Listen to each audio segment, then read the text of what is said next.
Hi friends, ಕೇವಲ Oreo ಬಿಸ್ಕೆಟ್ನ use ಮಾಡಿಕೊಂಡು ನಾವು ಒಂದು ಕೇಕ್ನೇ ತಯಾರಿಸ್ಬೋದು ಅಂದರೆ ನೀವು ಇದನ್ನು ನಂಬ್ತೀರಾ? ಅದರಲ್ಲೂ ಮೊಟ್ಟೆ ಇಲ್ಲದೆ ಅದ್ರ ಜೊತೆಗೆ ಓವನ್ ಇಲ್ಲದೆ ನಾವು ಕೇಕ್ ಮಾಡಬಹುದು ಅಂದರೆ ಖಂಡಿತವಾಗ್ಲೂ ಯಾರೂ ನಂಬಲ್ಲ.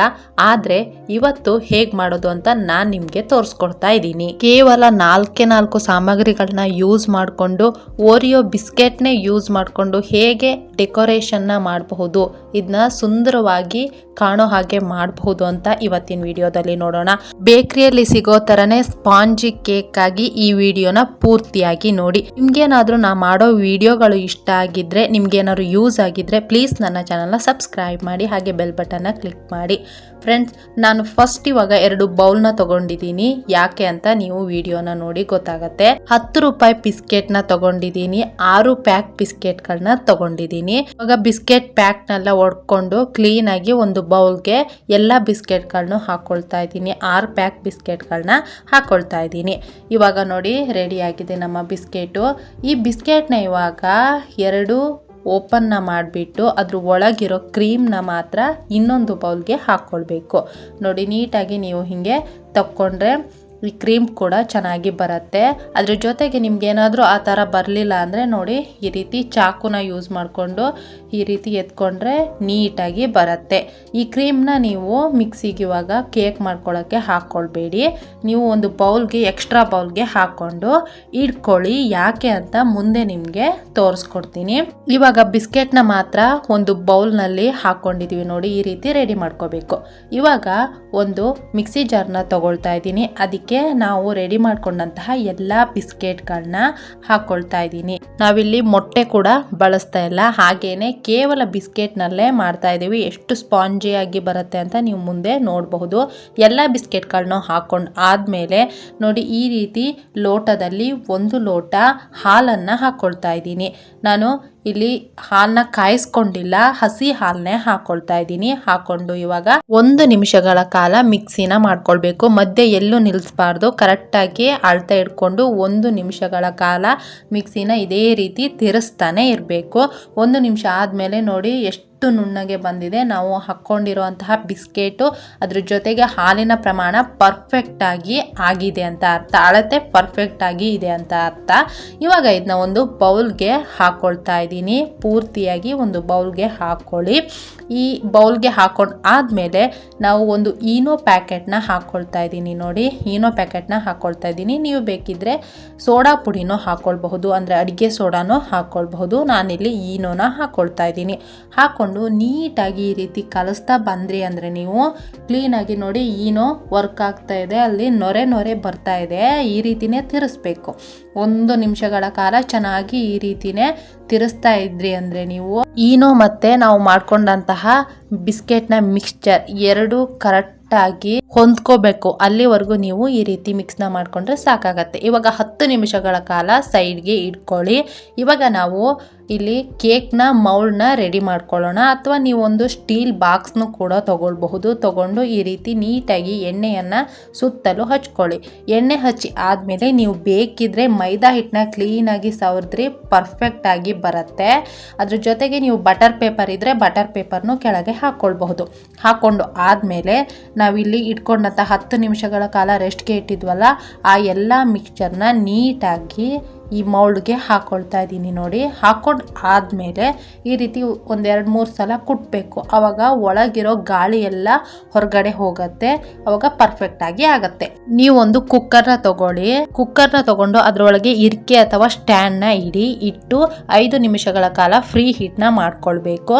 ನೀವು ಬೇಕಿದ್ರೆ ನಾನ್ ಸ್ಟಿಕ್ ತವಾನೂ ತಗೊಳ್ಬಹುದು. ಯಾವುದೇ ಕಾರಣಕ್ಕೂ ಸ್ಟೀಲ್ ತವ ತಗೊಳ್ಬೇಡಿ, ಯಾಕಂದರೆ ಕೆಳಗೆ ಪೂರ್ತಿಯಾಗಿ ಹತ್ತೋಗಿ ಇಡೀ ಸ್ಟೀಲ್ ಪ್ಯಾನ್ನೇ ಹಾಳಾಗಿ ಹೋಗುತ್ತೆ. ಅದಕ್ಕೋಸ್ಕರ ಕ್ಲೀನಾಗಿ ಆ ಸ್ಟ್ಯಾಂಡ್ ಮೇಲೆ ನಾವು ಇಟ್ಕೊಂಡಿದ್ದೀವಿ. ಫ್ರೀ ಹೀಟ್ ಆದಮೇಲೆ ಈ ಕೇಕ್ ಮೌಲ್ಡ್ನ ಇಟ್ಕೊಳ್ತಾ ಇದ್ದೀವಿ.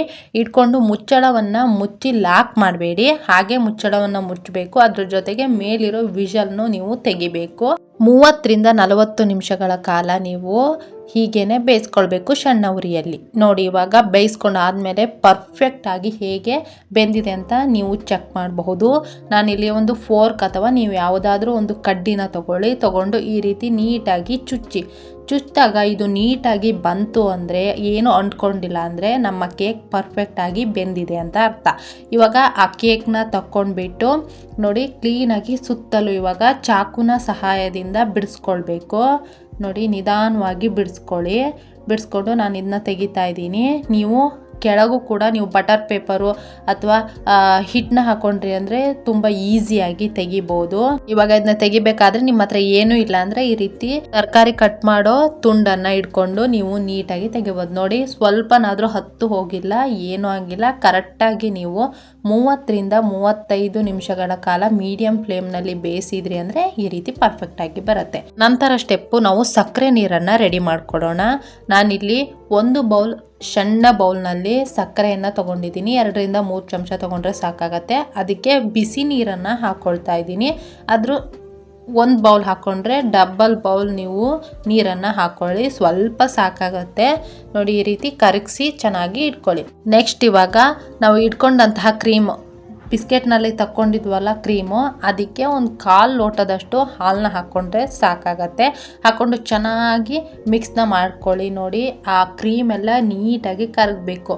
ನೀವು ಬಿಸಿ ಹಾಲನ್ನ ಹಾಕಿದರೆ ಮಾತ್ರ ಕರಗೋದು, ತಣ್ಣಗಿರೋ ಹಾಲು ಹಾಕಿದರೆ ಸ್ವಲ್ಪನೂ ಕರಗಲ್ಲ. ನೋಡಿ ಈ ರೀತಿ ಆದಮೇಲೆ ನೀವು 20 ರೂಪಾಯಿದು ಚಾಕ್ಲೇಟ್ ಬೇಕಾದರೆ ತೊಗೊಳ್ಬಹುದು.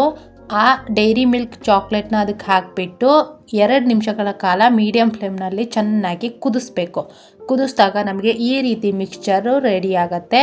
ಇದನ್ನ ಇವಾಗ ಹಿಡ್ಕೊಳ್ಳೋಣ ತೆಗೆದು. ನೋಡಿ ಇವಾಗ ನಾವು ಸಕ್ಕರೆ ಸಿರಪ್ನ ಹಚ್ತಾ ಇದ್ದೀವಿ. ನೀಟಾಗಿ ಎಲ್ಲ ಕಡೆ ಹಚ್ಚಬೇಕು. ನಾವಿಲ್ಲಿ ಕೇಕ್ನ ಮಾಡ್ಕೊಳ್ಬೇಕಾದ್ರೆ ಯಾವುದೇ ಸಕ್ಕರೆನೂ ಹಾಕ್ಕೊಂಡಿಲ್ಲ. ಬಿಸ್ಕೆಟ್ನಲ್ಲೇ ಇರೋಂತಹನೇ ಸಿಹಿ ಅಂಶನೇ ಇರೋದು. ಇವಾಗ ನಾವು ಶುಗರ್ ರಸನ ಹಾಕ್ಕೊಂಡಾಗ ಇಲ್ಲಿ ಇವಾಗ ಸ್ವೀಟ್ನೆಸ್ಸು ಬರುತ್ತೆ. ನೋಡಿ ಎಲ್ಲ ಹಾಕ್ಕೊಂಡು ಚೆನ್ನಾಗಿ ಆದಮೇಲೆ ನಾವು ರೆಡಿ ಮಾಡ್ಕೊಂಡಂತಹ ಕ್ರೀಮ್ನೆಲ್ಲ ಕರಗಿಸಿ ರೆಡಿ ಮಾಡಿ ಇಟ್ಕೊಂಡಿದ್ವಲ್ಲ ಅದನ್ನೆಲ್ಲ ನೀಟಾಗಿ ನಾವು ಇವಾಗ ಕೇಕ್ಗೆ ಸುತ್ತನೂ ಹಾಕ್ಕೊಳ್ಬೇಕು. ನೀವೇ ನೋಡಬಹುದು, ನಾವು ಕೇಕ್ನ ಡೆಕೋರೇಟ್ ಮಾಡಬೇಕಾದ್ರೆ ಓರಿಯೋ ಬಿಸ್ಕೆಟ್ನೇ ಬಿಟ್ಟು ಬೇರೆ ಏನನ್ನೂ ಬಳಸಿಲ್ಲ. ಎಲ್ಲ ಈ ಓರಿಯೋ ಬಿಸ್ಕೆಟ್ ಒಳಗಿರುವಂತಹ ಅಂಶನೇ ಅಂತಾನೆ ಹೇಳಬಹುದು. ಅದನ್ನೇ ತಗೊಂಡು ನಾವು ಯಾವ ರೀತಿ ಡೆಕೋರೇಟ್ ಮಾಡಬಹುದು ಅಂತ ನಾನು ನಿಮಗೆ ಇವತ್ತಿನ ವಿಡಿಯೋದಲ್ಲಿ ತೋರಿಸ್ತಾ ಇರೋದು. ಹೇಗೆ ಅನಿಸ್ತು ಅಂತ ಕಮೆಂಟ್ ಬಾಕ್ಸ್ನಲ್ಲಿ ತಿಳಿಸಿ. ನೋಡಿ ನೀಟಾಗಿ ಸುತ್ತಲೂ ಈ ರೀತಿ ಹಚ್ಕೊಂಡ್ಬಿಟ್ರೆ ಪರ್ಫೆಕ್ಟಾಗಿ ಆಗತ್ತೆ. ನೀವು ಇದನ್ನ ಒಂದು 5ರಿಂದ 10 ನಿಮಿಷ ಇಟ್ರಿ ಅಂದರೆ ಕರೆಕ್ಟಾಗಿ ಅದೆಲ್ಲ ಗಟ್ಟಿಯಾಗಿ ಸೂಪರ್ ಆದಂತಹ ಕೇಕ್ ಆಗುತ್ತೆ ಅಂತಲೇ ಹೇಳ್ಬಹುದು. ಇವಾಗ ಇನ್ನೊಂದು ಡೆಕೋರೇಷನಿಗೋಸ್ಕರ ಒಂದೇ ಒಂದು ಪ್ಯಾಕ್ ಬಿಸ್ಕೆಟ್ನ ತಗೊಂಡು ಈ ಮಿಕ್ಸಿಗೆ ಈ ಕ್ರೀಮ್ನ ತೆಗೆದ್ಬಿಟ್ಟು ಅದನ್ನ ಇಟ್ಕೊಂಡಿರಿ. ಯಾಕೆ ಅಂತ ಮುಂದೆ ಹೇಳ್ತೀನಿ. ಬರೀ ಬಿಸ್ಕೆಟ್ನ ಮಾತ್ರ ಮಿಕ್ಸಿ ಜಾರಿಗೆ ಹಾಕ್ಕೊಂಡು ಪುಡಿನ ಮಾಡ್ಕೊಳ್ಬೇಕು. ನುಣ್ಣಗೆ ಪುಡಿನ ಮಾಡ್ಕೊಳ್ಬೇಕು. ನೋಡಿ ಇವಾಗ ಪುಡಿ ಮಾಡ್ಕೊಂಡು ಬರ್ತೀನಿ. ಪರ್ಫೆಕ್ಟ್ ಆದಂತಹ ಈ ರೀತಿ ಪುಡಿ ಮಾಡಿಕೊಂಡ್ರೆ ಸಾಕಾಗತ್ತೆ. ಇದು ಯಾಕೆ ಅಂದರೆ ನೋಡಿ ನಾವಿವಾಗ ಕೇಕ್ಗೆ ಕ್ರೀಮ್ನೆಲ್ಲ ಹಚ್ಚಿ ರೆಡಿ ಮಾಡಿ ಇಟ್ಕೊಂಡಿದ್ವಲ್ಲ ಆ ಕೇಕ್ನ ಮೇಲೆ ಪೂರ್ತಿಯಾಗಿ ಉದುರಿಸ್ಕೊಳ್ತಾ ಇದ್ದೀವಿ. ನೋಡಿ ನೀಟಾಗಿ ಸುತ್ತಲೂ ಸ್ವಲ್ಪನೂ ಜಾಗ ಬಿಡದೆ ಉದುರಿಸ್ಕೊಳ್ಳಿ. ಇದು ನೋಡೋಕೆ ಕೂಡ ಎಷ್ಟು ಚೆನ್ನಾಗಿ ಕಾಣಿಸುತ್ತೆ ಅಂದರೆ ಇದು ಮುಗಿದ್ಮೇಲೆ ನೀವೇ ನೋಡಬಹುದು. ಅದ್ರ ಜೊತೆಗೆ ಟೇಸ್ಟ್ ಕೂಡ ಅದ್ಭುತವಾಗಿ ಇರುತ್ತೆ. ನಾವು ಬೇಕ್ರಿ ಕೇಕ್ನಲ್ಲಿ ತಿಂದರೆ ಕ್ರೀಮ್ನೆಲ್ಲ ಜಾಸ್ತಿ ಹಾಕಿ ತುಂಬ ಅನ್ಹೆಲ್ದಿನೂ ಕೂಡ ಆಗತ್ತೆ. ಅದಕ್ಕಿಂತ ಇದು ಬೆಟರ್ ಅಂತಲೇ ಹೇಳಬಹುದು. ಅದ್ರ ಜೊತೆಗೆ ನಾವು ಯಾವುದೇ ಎಗ್ ಆಗಿರಬಹುದು, ಓವನ್ ಆಗಿರಬಹುದು ಏನು ಬಳಸದೆ ತುಂಬ ಈಸಿಯಾಗಿ ಮಾಡ್ಕೊಳ್ಳೋಂತಹ ಕೇಕ್ ಇದು. ಇದನ್ನ ನೀವು ಆರಾಮವಾಗಿ ಮಾಡ್ಕೊಳ್ಬಹುದು. ಯಾವುದೇ ಬರ್ತ್ಡೇ ಅಥವಾ ಏನೇ ಫಂಕ್ಷನ್ ಇದ್ರೂ ಆರಾಮವಾಗಿ ಈ ರೀತಿ ಈಸಿಯಾಗಿ ಕಡಿಮೆ ದುಡ್ಡಿನಲ್ಲೇ ನೀವು ಮಾಡ್ಕೊಳ್ಬಹುದು. ಇವಾಗ ಕ್ರೀಮ್ನ ಇಟ್ಕೊಂಡಿದ್ವಲ್ಲ ಅದನ್ನ ಡೆಕೋರೇಷನಿಗೆ ಬಳಸೋಣ. ನೋಡಿ ಈ ರೀತಿ ಒಂದೊಂದಾಗಿ ಸುತ್ತಲೂ ಇಟ್ಬಿಟ್ಟು ಚೆನ್ನಾಗಿ ಡೆಕೋರೇಟ್ ಮಾಡಿ. ನೀವು ಇದೇ ರೀತಿ ಮಾಡಬೇಕು ಅಂತ ಇಲ್ಲ, ನಿಮ್ಮ ಮನಸ್ಸಿಗೆ ಹೇಗೆ ಅನ್ಸುತ್ತೋ ನೀವು ಹಾಗೇನೂ ಮಾಡ್ಕೊಳ್ಬಹುದು. ನಿಮ್ಗೆ ಯಾವ ರೀತಿ ಬೇಕೋ ಆ ರೀತಿನೂ ನೀವು ಡೆಕೋರೇಷನ್ನ ಮಾಡ್ಕೊಳ್ಬಹುದು. ನೋಡಿದ್ರಲ್ಲ ಫ್ರೆಂಡ್ಸ್, ಎಷ್ಟು ಈಸಿಯಾಗಿ ಕಡಿಮೆ ಸಮಯದಲ್ಲಿ ಅದ್ರ ಜೊತೆಗೆ ಕಡಿಮೆ ಇಂಗ್ರೀಡಿಯೆಂಟ್ಸ್ನ ಬಳಸ್ಕೊಂಡು ಹೇಗೆ ನಾವು ಓರಿಯೋ ಬಿಸ್ಕೆಟ್ ಕೇಕ್ನ ಮಾಡಿದ್ವಿ ಅಂತ ನೀವೇನೇ ನೋಡಿದ್ದೀರಾ. ನಿಮ್ಗೇನಾದರೂ ಈ ವಿಡಿಯೋ ಇಷ್ಟ ಆಗಿದ್ರೆ ಲೈಕ್, ಶೇರ್, ಕಮೆಂಟ್ನ ಮಾಡಿ. ಹಾಗೆ ಮೋಪೀಸ್ ಕಿಚನ್ ಚಾನಲ್ನ ಸಬ್ಸ್ಕ್ರೈಬ್ ಮಾಡ್ಕೊಳ್ಳಿ. ನಿಮಗೆ ಮುಂದಿನ ವಿಡಿಯೋಗಳಲ್ಲಿ ಒಳ್ಳೊಳ್ಳೆ ಮಲೆನಾಡು ಅಡುಗೆಗಳು, ಮಲೆನಾಡು ಸುತ್ತಮುತ್ತಲಿನ ಅಡುಗೆಗಳು, ಎಲ್ಲ ರೀತಿಯಾದ ಅಡುಗೆಗಳು ನಿಮಗೆ ಮೋಪೀಸ್ ಕಿಚನ್ನಲ್ಲಿ ಸಿಗತ್ತೆ. ಒಳ್ಳೊಳ್ಳೆ ಹಬ್ಬದ ಅಡುಗೆಗಳು, ಅದ್ರ ಜೊತೆಗೆ ಒಳ್ಳೊಳ್ಳೆ ಸ್ವೀಟ್ ಅಡುಗೆಗಳು, ಖಾರ ಹಾಗೆ ನಾನ್ ವೆಜ್ ಅಡುಗೆಗಳು ಪ್ರತಿಯೊಂದನ್ನು ನಾನು ಮಾಡೋದನ್ನ ತೋರಿಸ್ಕೊಡ್ತೀನಿ. ನಮ್ಮ ಕಡೆ ಹೇಗೆ ಮಾಡ್ತಾರೋ ಅದೇ ರೀತಿಯಲ್ಲಿ. ನಾವಿವಾಗ ಕೇಕ್ನ ಕಟ್ ಮಾಡಿದ್ದೀವಿ. ಎಷ್ಟು ಸ್ಪಾಂಜಿಯಾಗಿ ಬಂದಿದೆ ಅಂತ ನಾನು ನಿಮಗೆ ಕೈಯಲ್ಲೇ ಮುಟ್ಟಿ ತೋರಿಸ್ತೀನಿ. ನೋಡಿ ಎಷ್ಟು ಸ್ವೀಟಾಗಿ, ಎಷ್ಟು ಸುಂದರವಾಗಿ ಬಂದಿದೆ ನಮ್ಮ ಕೇಕ್ ಅಂತ. ನೀವು ಕೂಡ ಮನೆಯಲ್ಲಿ ಆರಾಮವಾಗಿ, ಮಕ್ಕಳಿಗಂತೂ ಸೂಪರ್ ಆಗಿರತ್ತೆ. ಮನೆಯಲ್ಲಿ ಏನಾದರೂ ಮಾಡಿಕೊಡು ಅಮ್ಮ ಅಂತ ಹೇಳಿದ ತಕ್ಷಣ ನೀವು ಆರಾಮವಾಗಿ ಇದನ್ನ ಮಾಡ್ಕೊಳ್ಬಹುದು ಅಂತಲೇ ಹೇಳ್ಬಹುದು. ಇಲ್ಲಿವರೆಗೂ ವಿಡಿಯೋ ನೋಡಿದ್ದಕ್ಕಾಗಿ ತುಂಬ ಹೃದಯದ ಧನ್ಯವಾದಗಳು.